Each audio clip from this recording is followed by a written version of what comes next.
नमस्कार साथियों, आप सभी का स्वागत है। तो साथियों, आज एक आपका जो चैप्टर है पहला वाला वही चल रहा है साथियों। जैसे कि आप सबको पता है, मैंने अभी नई बैच स्टार्ट किया जिसमें बेसिक आईटी इलेक्ट्रिशियन थ्योरी, जैसे आईटीआई में पढ़ाते साथियों, वही आपको यहाँ पर पूरा पूरा थ्योरी जो एनके की बुक है मैं उससे आपको यहाँ पे पढ़ा रहा हूँ। ठीक है, जो कि बहुत ही इंपॉर्टेंट है, जो कि भी आने वाला सत्र साथियों जो नए बंदे एडमिशन लेंगे, कैसे पढ़ना है, क्या करना है, इसमें आपको गाइडेंस मिलती रहती है। ठीक है, तो साथियों आज का जैसे कि कुछ बेसिक बचा हुआ था उसमें पहले ही चैप्टर का वो बताने वाला हूँ। ठीक है, तो साथियों एक कमेंट आया हुआ था, बंदे ने कमेंट किया कि भाई हमको ट्रेनिंग ऑफिसर टीओ की तैयारी करना, मतलब जिसकी आईटी कंप्लीट होगी वो बेसिक सी बातें वही कर रहा होगा, है ना।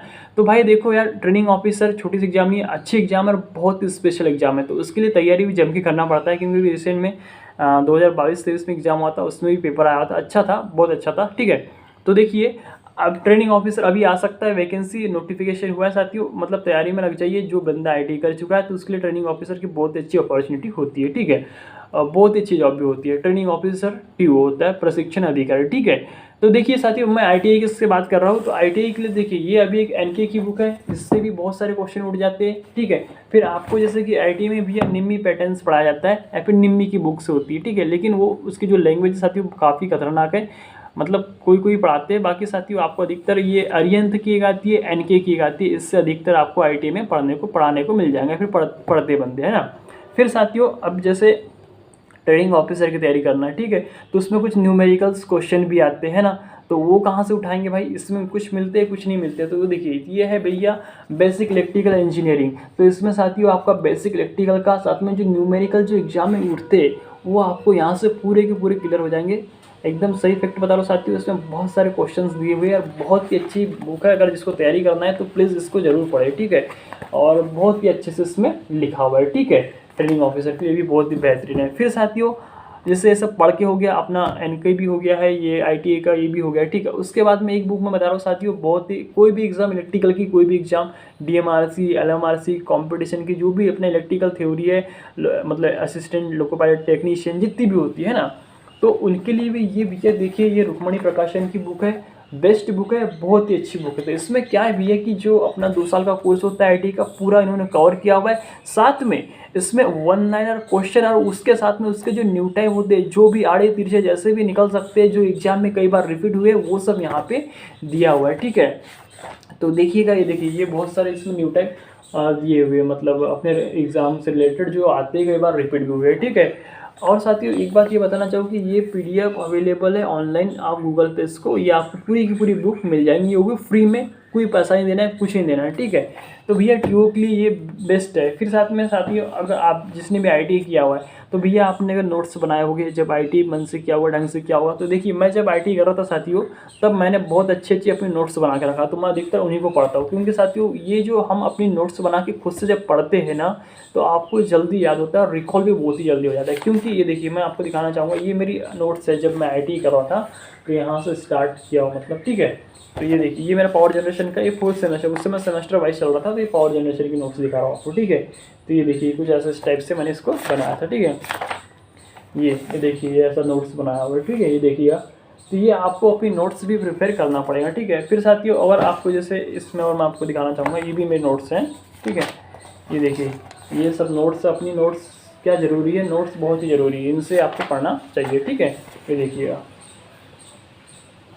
फिर साथियों एक चीज़ मैं आपको ये बताना चाहूँगा कि एक और एक क्वेश्चन बैंक आती है, जिसमें विगत वर्षों के जितने भी एग्जाम हुए हैं आईटी से रिलेटेड, मतलब जो आईटी में होते हैं प्लस जो आईटी की प्रशिक्षण अधिकारी के होते हैं, तो ये साथियों उसकी भी आपको क्वेश्चन बैंक से, मतलब ये जो एग्ज़ाम होती है ना, उसके आपको ये पूरे रट डालना, मतलब जितने भी क्वेश्चन आए हुए, क्योंकि बहुत सारे एग्जाम साथियों ऐसे होते हैं जिन्हें जो प्रीवियस ईयर के जो क्वेश्चन रहते हैं, कुछ कुछ क्वेश्चन रिपीट होते ही होते हैं, चाहे कुछ भी हो जाए। क्योंकि यार अपना जो पैटर्न है वो तो सेम ही रहता है ना, जो इलेक्ट्रिकल सिस्टम है वो तो अभी भी हुए था, पहले भी हुए थे इलेक्ट्रिकल सिस्टम। ठीक है, ये तो इससे रिलेटेड क्वेश्चन वहाँ पे आपको देखने को मिलेगा। ठीक है, तो जैसे कि साथियों मैं भी आपको एनके से पढ़ा रहा हूँ, जो बेसिक इलेक्ट्रिसिटी है, जो स्टार्टिंग है अभी, है ना। तो ये फर्स्ट चैप्टर है, जैसे कि आपको पता है इंट्रोडक्शन चैप्टर है पूरा, है ना। तो इसमें कल बताया था मैंने, इसमें कुछ बच गया था अभी। ठीक है, तो इसमें जैसे मैंने कल आग लगने के बाद प्राथमिक उपचार बता दिया था। ठीक है, तो आज हम जानेंगे चोट के प्रकार व बचाव, तो ये उसी के जस्ट आगे है ना। तो देखिएगा चोट के प्रकार व उनसे बचाव निम्न प्रकार है ना।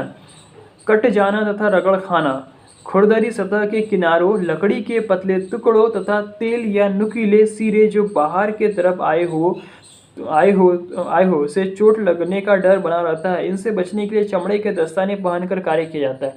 अब चमड़े के दस्ताने आप सबको पता है कौन से साइन में आएगा भैया, आदेशात्मक साइन में आएगा, बहुत ही इंपॉर्टेंट है, तो जरूर पढ़ना चाहिए दस्ताने, ठीक है। सेकंड देखिएगा, मांसपेशियों तथा जोड़ों के तनाव।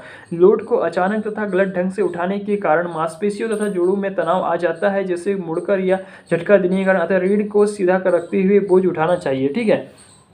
नेक्स्ट इसमें पैर या हाथों का कुचल जाना, ठीक है। Crushing of fit our hand, भारी बोझ को उठाते समय या नीचे रखते समय पैर तथा हाथों को इस प्रकार रखें कि बोझ के नीचे न दबने पाए। सपाट जूतों द्वारा इससे बचा जा सकता है, ठीक है। आगे देखिएगा फायर। अब फायर बहुत ही इंपॉर्टेंट है साथियों। आग क्या होती है, इसके प्रकार कितने प्रकार के होते हैं और उनको बुझाने के लिए कौन से फायर एक्सटिंग्विशरों का यूज़ किया जाता है। मोस्ट इंपॉर्टेंट यहाँ से क्वेश्चन आता है कि जो क्लास डी होती है साथियों, उसको बुझाने के लिए किस प्रकार के फायर एक्सटिंग्विशर का यूज़ किया जाता है, तो उसमें आता है साथियों हेलान टाइप। तो अभी हम पढ़ेंगे। तो देखिए बेसिक सी बात है साथियों, जो फायर होती है, आग होती है, उसको जलने के लिए 3 चीज़ों की आवश्यकता होती है। कौन सी भैया, एक होता है फ्यूल, वो तो चाहिए, सेकंड होता है ऑक्सीजन और तीसरा होता है हीट। ये तीनों का जब ट्रेंगल बन जाता है तब अपनी क्या होती है, आग जलना स्टार्ट हो जाती है। तो देखिए इसमें लिखा हुआ है आग, फायर।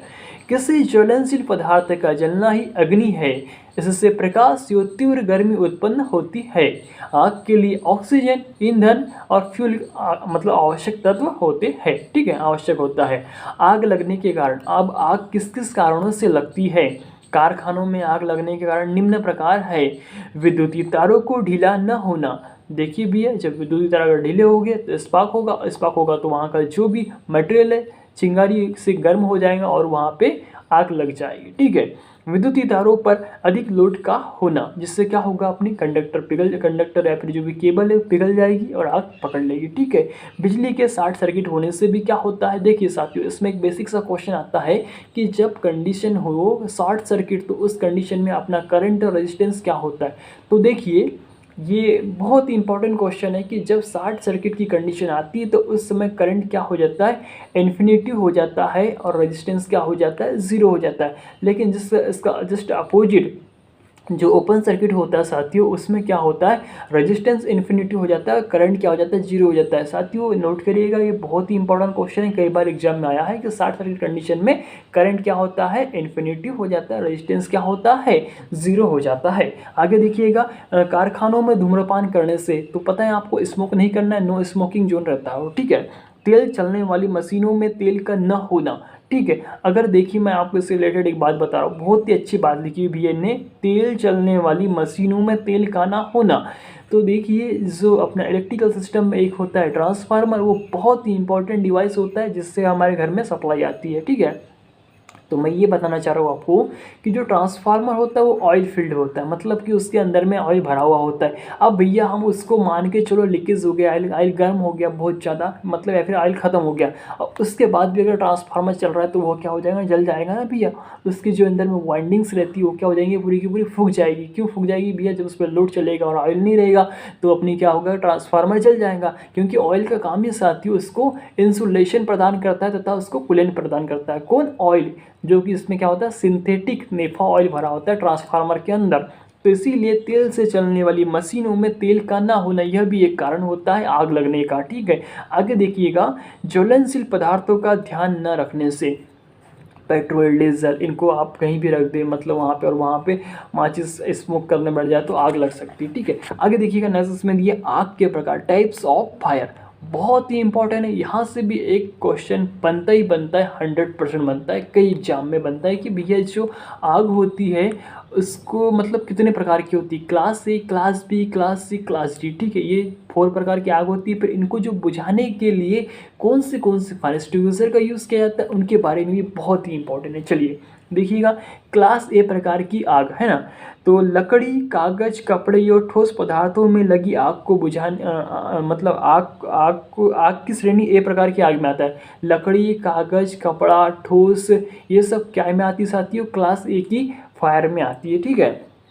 इस प्रकार की आग को बुझाने के लिए पहले आग की तली में पानी डाला जाता है, वाटर, ठीक है। तत्पश्चात आग के ऊपर पानी के फुव्वारे डाले जाते हैं, ठीक है, पानी के फुव्वारे डाले जाते हैं, ठीक है। अब ये तो क्लास ए हो गई, ठीक है। अब आ जाएगा class C, sorry class B. Class B क्या होता है, देखिए क्लास बी प्रकार की आग, ज्वलनशील द्रव तथा गलनशील ठोस में लगी आग, ठीक है। ज्वलनशील द्रव, पेट्रोल डीजल में जो लगती है ना आग साथियों, उसमें यह मतलब बताना चाह रहा है कि जो क्लास बी होती है, पेट्रोल डीजल वार्निश, इनमें क्या होता है क्लास बी, मतलब क्लास बी की आग आती है, ठीक है। अब ये इसको देखिए आगे क्लास सी है, ठीक है, फायर एक्सटिंग्विशर बताऊंगा। क्लास सी है, क्लास सी प्रकार की आग है गैस यो द्रवित गैस यो मतलब एलपीजी जो गैस होती है साथियों, उसमें जो आग मतलब वो आती है क्लास सी के अंतर्गत। एलपीजी जो गैस होती है या फिर गैसेस होती है, ये क्या होती है क्लास सी के अंतर्गत आती है, ठीक है। इसमें दिया हुआ है आगे, हाँ, इस प्रकार की आग को बुझाने के लिए ड्राई पाउडर वाले फायर एक्सटिंग्विशर का प्रयोग किया जाता है। अब क्लास डी मोस्ट इम्पॉर्टेंट है, बहुत बार क्वेश्चन यहाँ से उठा हुआ है कि धातु अथवा विद्युत से लगी आग को श्रेणी डी प्रकार की आग में रखा जाता है। इस प्रकार की आग को बुझाने के लिए carbon dioxide CO2, dry powder CTC, carbon tetrachloride fire extinguisher का उपयोग किया जाता है। प्रशिक्षित व्यक्ति द्वारा ही आग को बुझानी चाहिए। तो साथियों देखिए ये आपकी चारों की चारों क्या हो गए अपने मतलब साथियों आग हो गई। अब इसको बुझाने के लिए मैं आपको फिर से एक बार रिपीट कर देता हूँ। क्लास से आएगा साथियों मतलब कि द्रवित मतलब जिसमें क्या होगा वाटर भरा होगा, मतलब जो फायर एक्सटिंग्विशर होगा, ठीक है। सेकंड में आएगा झाग टाइप आएगा या फिर इसको फोम टाइप बोलते हैं, ठीक है, सेकंड में। और सी में आ जाएगा साथियों ड्राई पाउडर, और चौथे में आ जाएगा हेलान टाइप, ठीक है, या फिर कार्बन डाइऑक्साइड या फिर CTC, ठीक है। तो आगे देखिएगा आग बुझाने के साधन, इसमें दिया फायर फाइटिंग इक्विपमेंट, ठीक है। तो आग बुझाने के साधन निम्न प्रकार के हैं, पानी से भरी बाल्टी, रेत से भरी बाल्टी, कैनवास सीट, अग्निशामक यंत्र, ठीक है। अब देखिएगा उपरोक्त साधनों में से अग्निशामक यंत्र फायर एक्सटिंग्विशर बहुतायत से प्रयोग किए जाते हैं जो निम्न प्रकार के होते हैं। जल से भरे एक्सटिंग्विशर, वाटर फील्ड एक्सटिंग्विशर, कोयले अथवा लकड़ी से लगी आग को बुझाने के पानी से बुझाया जाता है, जिसके लिए दो प्रकार के जल से भरे एक्सटिंग्विशर प्रयोग किए जाते हैं। निम्न प्रकार के स्टोर्ड प्रेशर टाइप और गैस कार्टेज टाइप, ये दो प्रकार के फायर एक्सटिंग्विशर है साथियों, जिसको मतलब क्लास ए को बुझाने के लिए यूज़ किया जाता है। जनरली इसके अंदर में क्या होता है पानी भरा होता है, ठीक है। ये कोयले अथवा लकड़ी से लगी आग को बुझाने के लिए विशेष प्रकार का उपकरण होता है जो कि वर्कशॉप में उचित स्थान पर लटका होता है। ये छोटे बड़े आकार में उपलब्ध होते हैं। अब सेकंड की बात आ जाती है क्लास बी की, ठीक है, बहुत ही इंपॉर्टेंट है, क्वेश्चन एक बार एग्जाम में आ चुका है, ठीक है। ठीक है, आगे देखिएगा हेलॉन टाइप या CTC फायर एक्सटिंग्विशर, ठीक है। इस यंत्र का उपयोग बिजली से लगी आग को बुझाने में किया जाता है। पीतल से बने सिलेंडर को कार्बन टेट्राक्लोराइड तथा ब्रोमो क्लोरोडाइक्लोरोमीथेन BCF के तरल पदार्थ से भर दिया जाता है एवं सिलेंडर के ऊपर फोर्स पंप लगा दिया जाता है, जिसे विशेष प्रकार के हैंडल से दबाने पर तरल पदार्थ भाप के रूप में बाहर निकलता है जो कि आग को बुझाने में कार्य करता है। तो साथ ही जो हेलन टाइप फायर एक्सटिंग्विशर होता है याद रखिएगा क्लास बी को बुझाने के लिए यूज़ किया जाता है। आगे देखिएगा सी सूखा पाउडर एक्सटिंग्विशर। तो इस प्रकार के फायर एक्सटिंग्विशर में सूखा पाउडर भरा जाता है। ये गैस कार्टेज या स्टोर्ड दोनों प्रकार के हो सकते हैं। इनकी संरचना या कार्यविधि पानी से भरे एक्सटिंग्विशर के समान होती है। इनकी प्रमुख पहचान करने का लक्षण इनका फोर्क के आकार का नोजल है। इसे क्लास बी की आग बुझाने के लिए प्रयोग किया जाता है। साथ ही इसमें लिखा है इसने क्लास बी, लेकिन जो ड्राई पाउडर होता है सूखा होता है क्लास सी को बुझाने के लिए यूज़ किया जाता है, ठीक है, याद रखिएगा। आगे देखिए साथियों इसमें दिया हुआ है फोम टाइप, ठीक है। तो ये क्लास बी के लिए आता है फोम टाइप, ठीक है।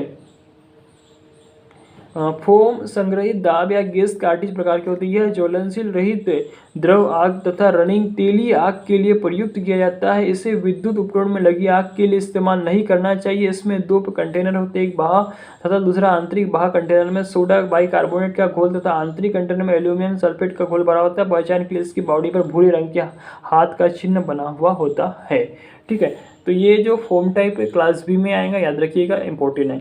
अब है ना सोडा एसिड फाइन एक्सटिंग्विशर, लकड़ी कोयले soda acid fine extinguisher class एक ही आपको बजाने के लेगा, और जो कार्बन डाइऑक्साइड SiO ये क्लास डी में आता है। ठीक है, ये विशिष्ट प्रकार के कारण आसानी से पहचान जाता है। इसकी टंकी पर CO2 लिखा होता है। जमाव के कारण प्रदूषण को रोकने के लिए यह ज़्यादा उपयुक्त माना जाता है। साधारणतः ये खुली हवा में प्रभावी नहीं होते, ये प्लंजर, लीवर या ट्रिगर आदि रूप में उपलब्ध होते हैं। ये साथियों क्लास डी में आएगा। ठीक है, तो जो कार्बन डाइऑक्साइड है क्लास डी में आ जाएगा। ठीक है, अब देखिएगा आगे नेक्स्ट इसमें, और जो CTC होता है कार्बन टेट्राक्लोराइड क्लास डी के लिए आता है, जिसको हेलाइन टाइप भी बोलते हैं। हेलाइन टाइप याद रखिएगा, थोड़ा कंफ्यूजन होता है, आपको याद हो जाएगा लेकिन। ठीक है, आपको मैं दिखा देता हूँ, इसमें लिखा हुआ है मेरे पास, स्पेशली देखिएगा।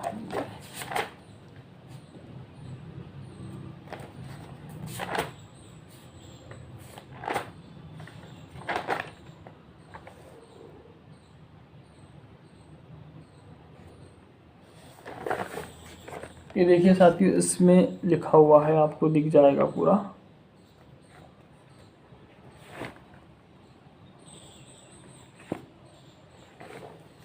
ठीक है, आगे देखिएगा, कार्यशाला में आग लगने से बचाव के उपाय।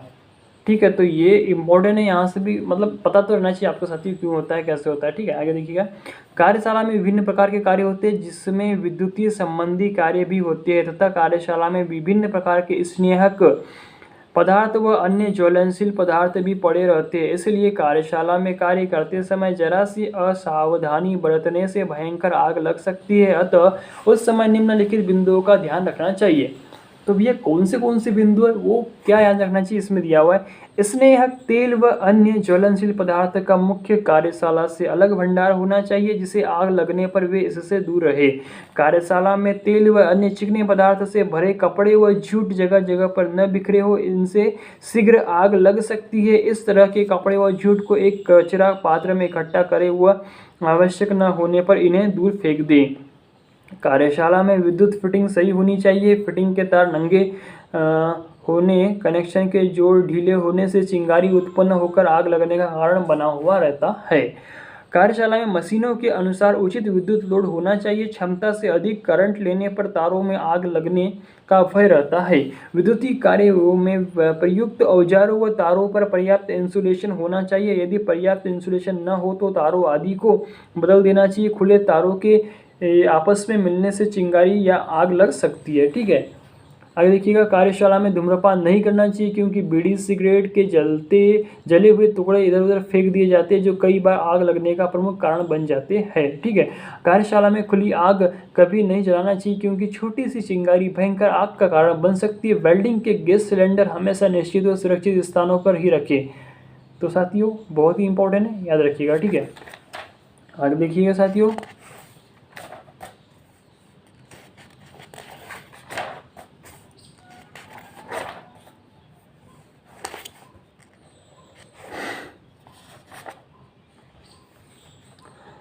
तो साथियों आपको इससे एक क्वेश्चन आता है, एक इम्पॉर्टेंट क्वेश्चन है 5S संकल्पना, 5S कॉन्सेप्ट।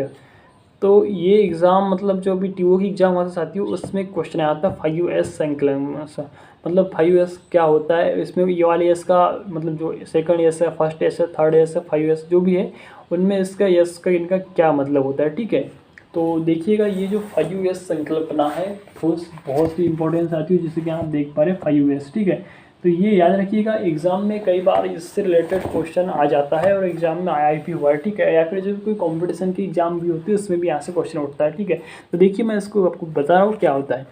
5S संकल्पना को लागू कर कार्य प्रणाली को अपनी वर्तमान स्थिति से व्यवस्थित किया जाता है, एवं आमतौर पर यह विधि किसी भी संगठन द्वारा लागू होने वाली प्रथम विधि अर्थात 5S ऐसी प्रणाली है जो एक एक व्यवस्थित कार्य प्रक्रिया को कायम रखते हुए अपव्यय को कम करती है, यह उत्पादकता को बढ़ाती है एवं दृश्य संकेतों का उपयोग कर और अधिक तर्कसंगत परिचालन परिणाम प्राप्त करने में अपना योगदान देते हैं। ठीक है, तो देखिए 5S एक जापानी शब्द है जो 5 शब्दों का समूह है। तो ये जो 5 शब्दों का समूह साथियों, ये क्या होता है, ये एग्जाम में पूछा जाता है। ठीक है, तो देखिए पहला जो यस होता है उसका होता है सॉर्टिंग, सेकंड होता है सिटिंग इन ऑर्डर, तीसरा होता है सिंप्लीफाई मतलब सरलीकरण। ठीक है, चौथा होता है स्टैंडर्डाइजिंग और पांचवा होता है सेल्फ डिसिप्लिन।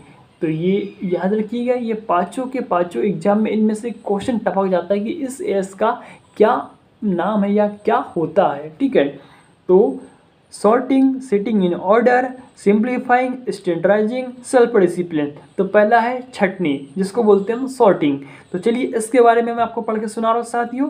छटनी से अभिप्राय है सभी अनावश्यक उपकरण तथा पुर्जों को हटाना।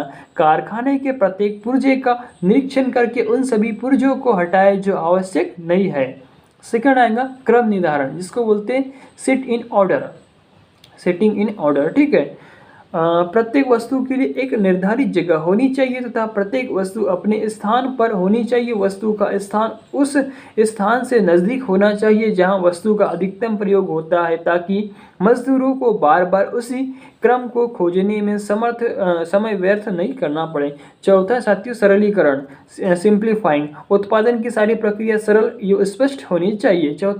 तीसरा था साथियों सरलीकरण। चौथा है प्रमाणीकरण, स्टैंडर्डाइजिंग, सभी वस्तुएं उपकरण प्रमाणित होनी चाहिए, सभी का स्तर एक समान होना चाहिए। ठीक है, पांचवा है स्वयं अनुशासन, मतलब होता है सेल्फ डिसिप्लिन। तो ये भी आपके लाइफ में भी बहुत ज़रूरी साथियों, तभी आप कुछ कर पाते हैं अच्छा और कुछ अचीव कर पाते हैं। ठीक है, तो देखिएगा सेल्फ डिसिप्लिन, प्रमापों को निर्धारित करना और उनका अवलोकन करना। जब आप 4S का ध्यान रखते हैं तो यहाँ 5 स्वतः लागू हो जाता है। ठीक है, इसके अलावा और एक 3S भी होता है, उसके बारे में भी आपको पता होना चाहिए। तो देखिए उपरोक्त 5S के अतिरिक्त 3S और भी होते, सेफ्टी, सिक्योरिटी एंड सेटिस्फैक्शन। ठीक है, मतलब सेफ्टी मतलब सुरक्षा, सिक्योरिटी मतलब आपको पता साथियों मतलब सिक्योर होना चाहिए ना, और एक होता है सेटिस्फैक्शन, तो जो भी कर रहे हैं आपको अच्छा फील होना चाहिए उससे। ठीक है, तो देखिए 5S के उद्देश्य क्या है ये भी आपको जान जाते हैं। ठीक है, 5S के मुख्य उद्देश्य निम्न प्रकार है। उन्नत संयंत्र अनुरक्षण, बेटर प्लांट मेंटेनेंस। ठीक है, बहुत ही इंपॉर्टेंट है, जहां आप कार्य कर रहे हैं या भी जहाँ पे भी रह रहे हैं वहाँ का मेंटेनेंस अच्छा होना चाहिए। तो संयंत्र के किसी खंड के कामगार उसके साफ सुथरा रखने के लिए जिम्मेदार होते हैं और निष्पादन पर उसके अवसर से पहले महत्वपूर्ण समस्याओं को उजागर करने के लिए स्वामित्व ले सकते हैं। उत्पादन कामगारों और विशेषज्ञ अनुरक्षण इंजीनियरों के काम के विभाजन व्यवसाय की किस्म के अनुसार अलग अलग होती है। तुरंत स्वामित्व सेवा प्रदाता की तरह होने की बजाय व्यवसाय के अंतर्गत ही होता है। सेकेंड है गुणवत्ता, क्वालिटी, स्पष्टता। किसी भी निर्माण वातावरण में धूल गंदगी के अवसर की मात्रा उत्पादन उसके निर्माण प्रक्रिया के अनुसार अलग अलग होती है, पर कोई भी ऐसा क्षेत्र नहीं है जहां धूल गंदगी को पसंद किया जाए। यहाँ तक कि उपभोक्ता को दिए जाने वाले सामान के संस्कृति के प्रति बेहद नकारात्मक संदेश जाता है। अन्य मामलों में धूल गंदगी प्रत्यक्ष या परोक्ष रूप में उत्पादन निष्पादन पर बेहद गंभीर अवसर छोड़ सकते हैं, जिससे प्रशिक्षण की प्रक्रियाओं की प्रामाणिकता के साथ समझौते की नौबत आ सकती है। दरअसल 5S संकल्पना धूल गंदगी की समस्या निपटाने से भी ज़्यादा बहुत कुछ करती है। अनुपयुक्त लेआउट के चलते ज़्यादा आवाजाही के दौरान उत्पादन क्षतिग्रस्त हो सकते हैं या मानक में निरूपित औजारों से हटकर किसी अन्य औजार के दस्तावेज से भी अनावश्यक टूट फूट हो सकती है। इनका ध्यान 5S के द्वारा रखा जाता है। ठीक है, आगे देखिए बेहतर सेहत और सुरक्षा, बेटर हेल्थ एंड सेफ्टी। तो साथियों आप सबको पता है आप क्यों पढ़ रहे हैं, या फिर आपको पता है कि आप सब जब पढ़ रहे हैं तो आपको अच्छी से अच्छी जॉब चाहिए, जिससे मतलब आपको पैसा मिलेगा, आपको आपकी जो हेल्थ भी वो भी क्या हो बेटर रह सके, क्योंकि आपकी हेल्थ बेटर है तभी तो आप अच्छा काम कर पाएंगे ना। तो बेटर हेल्थ एंड सेफ्टी, कार्य बेंच और स्टोरेज रैंकों से दुर्घटना कम होती है, जैसे अच्छी तरह साफ सुथरे फर्श गुणवत्ता की तरह ही सुव्यवस्थित साफ सुथरी सुविधा मानक पद्धति से ज़्यादा अनुरूप होती है। 5S को अपनाने वाले सभी प्रबंधक उस बिंदु पर एकमत है कि 5S को लक्ष्य से प्रेरित होना चाहिए। इंजीनियरिंग एम्प्लॉयर्स फेडरेशन के मैक इटॉन और किच कारपेंटर द्वारा यूके के इंस्टीट्यूट ऑफ ऑपरेशन मैनेजमेंट की पत्रिका में लिखे गए एक आरेख में उद्धृत किया गया है कि 5S के सफल क्रियान्वयन के लिए यह जरूरी है कि प्रत्येक व्यक्ति को यह समझना चाहिए कि इसे क्यों इस्तेमाल किया जा रहा है और इसके अपेक्षित परिणाम क्या है। ठीक है, तो ये पता भी होना चाहिए भैया 5S क्या होता है, क्यों इसका यूज़ करते हैं, क्या मतलब अपने लाइफ में भी इसका यूज़ करें आप। ठीक है, तो आगे देखिएगा इलेक्ट्रिकल मैन। तो एक इलेक्ट्रिकल जो मैन होता है उसको क्या क्या चीज़ पता होना चाहिए उसके बारे में यहाँ लिखा हुआ है। देखिए, सप्लाई सिस्टम में इलेक्ट्रिक मैन का मुख्य कार्य विद्युत शक्ति को शक्ति स्टेशन मतलब होता है पावर स्टेशन से उपभोक्ता तक पहुँचाना होता है। शक्ति स्टेशन से उत्पन्न विद्युत शक्ति को उपभोक्ता तक पहुंचाने के लिए नेटवर्क स्थापित किया जाता है। इसके लिए नेटवर्क को मुख्यतः दो भागों में विभाजित किया जाता है। जैसे कि पहला नेटवर्क, देखिए साथियों हमारे घर तक सप्लाई कैसे आती है ना, तो देखिए सबसे पहले तो क्या होता है, जनरेशन होता है, मतलब कि किसी भी हाइड्रो पावर प्लांट हो गया या फिर अपना कोल मतलब कि साथियों थर्मल पावर प्लांट हो गया, फिर न्यूक्लियर पावर प्लांट हो गया, या फिर विंड जो होता है। ठीक है, इनके द्वारा क्या होता है साथियों, पहले तो इलेक्ट्रिसिटी को जनरेट किया जाता है, जिसको हम जहाँ पे जनरेट किया जाता है उसको बोलते हैं पावर स्टेशन। ठीक है, पावर स्टेशन में क्या होता है मतलब जो जनरेटिंग स्टेशन बोलते हैं, तो जहाँ पे मतलब सप्लाई इलेक्ट्रिसिटी जनरेट होती है। ठीक है, उसके बाद में हमको डायरेक्ट मतलब वहाँ से तो घर पे नहीं आ जाएगी, तो वहाँ से यहाँ तक लाने में एक नेटवर्क स्थापित करना पड़ता है। तो नेटवर्क को यहाँ पे 2 चरणों में कंप्लीट किया जाता है। तो ठीक है, देखिए 2 चरण कौन से, पहला तो अपना जनरेटिंग स्टेशन हो ही गया। ठीक है, सेकेंड है अपना देखिए संचरण, जिसको बोलते हैं साथियों ट्रांसमिशन। तो आपने देखा होगा हमारे इंडिया में बहुत बड़े बड़े टावर्स लगे हुए रहते हैं, जो क्या होता है 132 kV, 220 kV साथियों, 400 kV और 765 kV। मतलब जो जनरेटिंग स्टेशन होता है वहाँ पे क्या होता है, हम लोग 11 kV पे पावर को जनरेट करते हैं तथा उसको स्टेप अप मतलब के साथियों जो ट्रांसफार्मर होते हैं, स्टेप अप ट्रांसफार्मर, उच्च ट्रांसफार्मर के माध्यम से 132 kV, 220 kV, 400 kV तो 765 kV तक क्या करते हैं उसको स्टेप अप। अब पहली बात आती है कि भैया इसको स्टेप अप क्यों किया जाता है, तो स्टेप अप करने से साथियों आपका करंट कम हो जाता है। मतलब जब वोल्टेज की वैल्यू बढ़ती है तो आपकी करंट इसमें कम हो जाता है। तो जो कंडक्टर साथियों आपको मतलब बेयर कंडक्टर जो ऊपर में चलते रहते हैं ना, ठीक है, तो बेयर कंडक्टर मतलब उसका साइज अपन कम कर सकते हैं। तो साथियों अधिक करंट जाएगा, बहुत करंट जाएगा तो कंडक्टर अपने को बहुत ज़्यादा मोटा लगेगा, है ना। तो देखिए स्टेप अप करने से अपना क्या होता है, वोल्टेज अधिक हो जाता है, करंट कम हो जाता है ना। तो पहला हो गया संचरण, संचरण मतलब ट्रांसमिशन। ठीक है, तो जितने भी बड़े बड़े टावर लगे हुए थे वो क्या होते हैं, ट्रांसमिशन बोलते हैं उनको हम, ट्रांसमिशन लाइन होती है। फिर उसके बाद में हो जाती है डिस्ट्रीब्यूशन, मतलब कि वो मतलब पावर ट्रांसफार्मर के माध्यम से फिर उसको क्या करते साथियों 132 kV को हम क्या करते हैं 33 kV में कन्वर्ट कर देते हैं। तो जो 33 kV आती है साथियों ये अपने डिस्ट्रीब्यूशन के अंतर्गत आ जाती है। मतलब 33 kV, 11 kV, 440 kV क्या सब मतलब 400 वोल्ट जो होता है साथियों, ये अपने क्या डिस्ट्रीब्यूशन में आ जाता है। तो सेकंड क्या है अपना डिस्ट्रीब्यूशन। ठीक है, तो देखिए ये इसका नेटवर्क बना हुआ रहता है, उपभोक्ता तक जैसे घर तक सप्लाई आती है, जैसे कि आप इसमें देख पा रहे हैं। ठीक है, पावर जनरेशन होता है 11 kV पे, उसको 132 kV किया जाता है। फिर उसके बाद में साथियों जैसे कि आप यहाँ पे देख पा रहे हैं ये बने हुए, ठीक है, मैं आपको दिखा रहा हूँ, देखिए, है ना। तो ये आ गया अपना उपभोक्ता, ये उपभोक्ता है साथियों। ये उपभोक्ता को अपने को 3 फेज सप्लाई भी मिल जाती है और एक न्यूट्रल भी मिल जाता है। ठीक है, तो जो ट्रांसफार्मर होता है साथियों, मैं आगे जब बताऊंगा ट्रांसफार्मर के बारे में तो उसकी आपको पूरी जानकारी बताऊंगा। ठीक है, तो देखिए इन्होंने क्या किया, जनरेशन कितना हुआ 11 kV पे, उस 11 kV को ट्रांसफार्मर की सहायता से 132 किया। उसके बाद में उसको बोलते हैं प्राइमरी ट्रांसमिशन। फिर उस 132 को वो जो आगे साथियों मतलब चल के फिर उसको क्या किया उन्होंने 33 kV में कन्वर्ट कर दिया। फिर वहाँ पे एक होता है रिसीविंग स्टेशन। फिर उसके बाद में उस 33 kV को क्या किया साथियों 11 kV में कन्वर्ट कर दिया। यहाँ मतलब जो रिसीविंग स्टेशन है वहाँ तक क्या है भी सेकेंडरी ट्रांसमिशन है। फिर जब सेकेंडरी ट्रांसमिशन के बाद में क्या लगता है 33/11 जो क्या होता है सब स्टेशन होता है वहाँ पे लगी रहती है, उसको क्या बोलते हैं हम प्राइमरी डिस्ट्रीब्यूशन। फिर 11/440 वोल्ट हो जाता है जो क्या होता है सेकेंडरी डिस्ट्रीब्यूशन। फिर उसके बाद में क्या जाता है उपभोक्ता। तो ये इस टाइप का ये डायग्राम जैसे कि आप देख पा रहे हैं ये बहुत ही इंपॉर्टेंट है। कई बार इंटरव्यू में साथियों मैं अपनी बात बता रहा हूँ, मैं साथियों एक टेक्नीशियन के रूप में एक होटल में भी जॉब किया। तो वहाँ पे मतलब उन्होंने मुझे यही पूछा कि आप मुझे जनरेशन मतलब जनरेशन जहाँ पे विद्युत बनती है वहाँ से आप हमारे घर तक सप्लाई कैसे आती है, इसको मेरा सिंगल लाइन डायग्राम SLD बोलते हैं इसको, सिंगल लाइन डायग्राम बना के बताइए। तो साथियों मैंने उनको ये जो यही अपन ITI में जो पढ़ा हुआ था ये उनको बना के दिखा, बहुत खुश हुई और मेरी सही में वहाँ पर जॉब लग गई, जॉब भी लग गई और मतलब मैंने कुछ सालों तक वहाँ पर जॉब भी किया। मतलब पुणे में मेरिट स्वीट होटल है साथियों, वहाँ पर मैंने एक टेक्नीशियन इलेक्ट्रिकल होता है इलेक्ट्रिक मैन का वर्क किया, ठीक है। फिर उसके बाद में मैं आपको बता रहा हूँ, उसके बाद में साथियों ये जो मतलब वैकेंसी निकलती है ना, आपको भी पता है गवर्नमेंट वैकेंसियाँ निकलती है ना, तो इसमें फॉर्म भरते रहे। तो ये अभी मैं खुद एक गवर्नमेंट जॉब में हूँ साथियों, मध्य प्रदेश पश्चिम क्षेत्र में पदस्थ हूँ, ठीक है। तो यहाँ पे जब वैकेंसी आई तो वैकेंसी का जब फॉर्म भरा तो जब मतलब तैयारी आदमी करते ही रहता है ऑलरेडी, ठीक है। तो एग्जाम निकल गया तो ऑलरेडी अभी साथियों में अभी क्या गवर्नमेंट जॉब में, तो आप भी तैयारी करते रहिए, जिसका ITI हो गया और जिसका नहीं हुआ जो कर रहा है बंदा, तो प्लीज़ यार ये बेसिक थ्योरी जो है ये आपको तो पता ही होना चाहिए।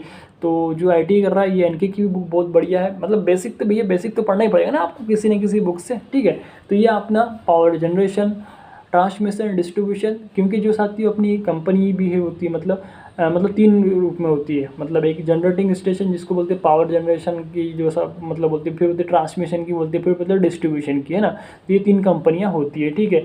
तो ये मैनेजमेंट के पास रहता है इनका सब, तो ये मतलब तीनों कंपनियों के माध्यम से अपना मतलब जाती जो बिजली है ये चलाती है, मतलब, ठीक है। आगे देखिएगा मानक एवं मानकीकरण, ठीक है। इसमें साथियों देखिए, इसमें प्राथमिक इकाई और संपूर्ण इकाई, एक मिनट आपको बताइए तो पढ़ ही देता हूँ आपके लिए, अब क्या करो। मानक एवं मानकीकरण, तो ये क्या होता है इसका भी आपको नॉलेज होना जरूरी है।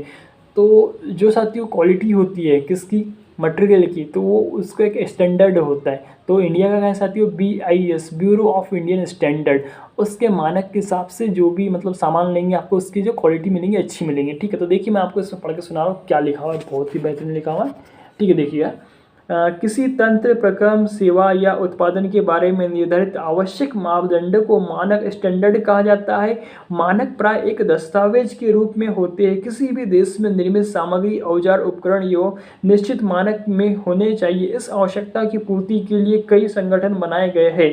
उत्पादन की गुणवत्ता, उत्पादन को डिजाइन एवं विकसित करने में समय व लागत कम लगना, आवश्यक रूप से इच्छित आकार, प्रकार एवं माप के उत्पादन बनाने पर रोक, सुरक्षा, चुनने, खरीदने या उपयोग करने में सुविधा आदि मानकीकरण का उद्देश्य है, ठीक है।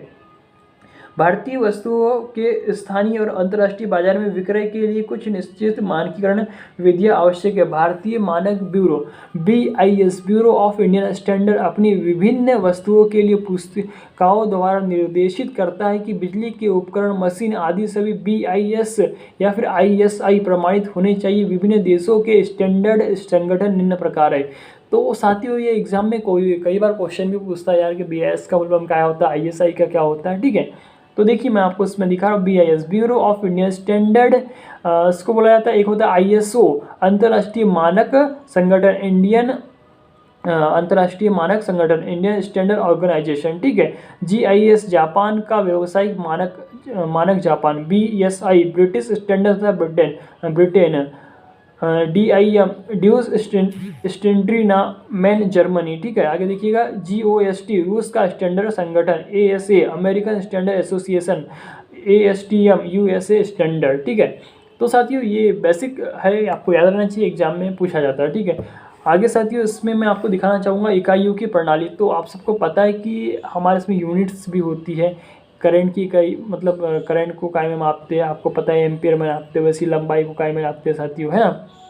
बल्ब को काय में नापते हैं, पावर को काय में नापते हैं। तो उन सब पे भी रिलेटेड क्वेश्चन आता है यार, बहुत इंपॉर्टेंट लगता है। ये देखिएगा, मापतोल की इकाइयों की एक अंतर्राष्ट्रीय संस्था बनी है जिसमें International Conference of Weight and Measure के नाम से जाना जाता है। भारत की संस्था का सदस्य है। ऐसे सिस्टम में 7 प्राथमिक इकाइयाँ, 2 संपूरक इकाइयाँ तथा कई उत्पन्न इकाइयाँ हैं। तो जो देखिए 7 मूल इकाइयाँ हैं, 2 पूरक इकाइयाँ हैं और बाकी सब उत्पन्न है। तो जो मूल इकाइयाँ देखिए इसमें लिखा 7 प्राथमिक इकाइयाँ, ठीक है। तो लेंथ मतलब लंबाई, इसकी इकाई क्या हो जाएंगी, मीटर हो जाएंगी, ठीक है। मास की किलोग्राम, टाइम की सेकेंड, इलेक्ट्रिक करंट की एम्पियर, केल्विन के साथ इसमें देखिए डायनामिक टेम्परेचर, जो टेम्परेचर दिया है उसकी केल्विन है, लुमिनस इंटेंसिटी की कैंडला है, और क्वांटिटी ऑफ मैटर की क्या आती है मोल, और जो संपर्क इकाई है उसकी प्लेन एंगल का क्या रेडियन हो जाएगा, और सॉलिड एंगल का क्या हो जाएगा स्टेरेडियन। तो ये देखिएगा साथियों, ये जो आप देख पा रहे हैं ये जो इकाइयाँ बनी हुई है ये बहुत ही इंपॉर्टेंट है, कई बार एग्जाम में पूछा जा चुका है, ठीक है, जैसे कि आप यहाँ पे देख पा रहे हैं, ठीक है। अब इसके आगे आपको ये उत्पन्न इकाई है, यहाँ से भी क्वेश्चन कई बार आता है कि इनकी मात्रक क्या है, इसका मात्रक क्या है, जैसे कि आप ये देख पा रहे हैं, ठीक है। तो ये भी आप करिएगा, ठीक है, आगे मैं नेक्स्ट क्लास में फिर इसको आप करा दूंगा, ठीक है। बाकी साथियों आप जब इलेक्ट्रिक मैन बन जाएंगे तो आपको ये जो सिम्बॉल्स होते हैं इनकी भी जानकारी होना चाहिए कि आप जो सिम्बॉल्स होते हैं इनको देख के पहचान जाए कि किस चीज़ का डायग्राम है या किस चीज़ का सिम्बॉल है, ठीक है। तो ये एग्जाम की दृष्टि से बहुत इंपॉर्टेंट है यार, कई सारे एग्जाम में सिम्बॉल्स भी पूछा जाता है, ठीक है। तो ये आज आपका एक काम कर सकते हो, चैप्टर पूरा कंप्लीट करते हैं, बाकी ये तो आप देख ही लेगा, ये याद करना ही पड़ता है स्वयं से कि कौन सी इकाई के क्या मात्रक होता है ना, ठीक है। तो आज का जो अपना चैप्टर था साथियों सेफ्टी एंड ऑक्यूपेशनल इंट्रोडक्शन, ये इसमें जो अपना देखिए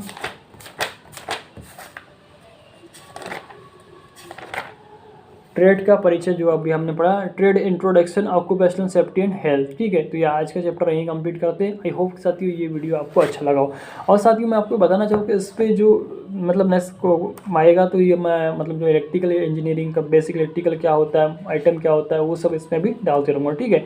तो साथियों तब तक के लिए आप सभी को मेरा प्यार भरा धन्यवाद।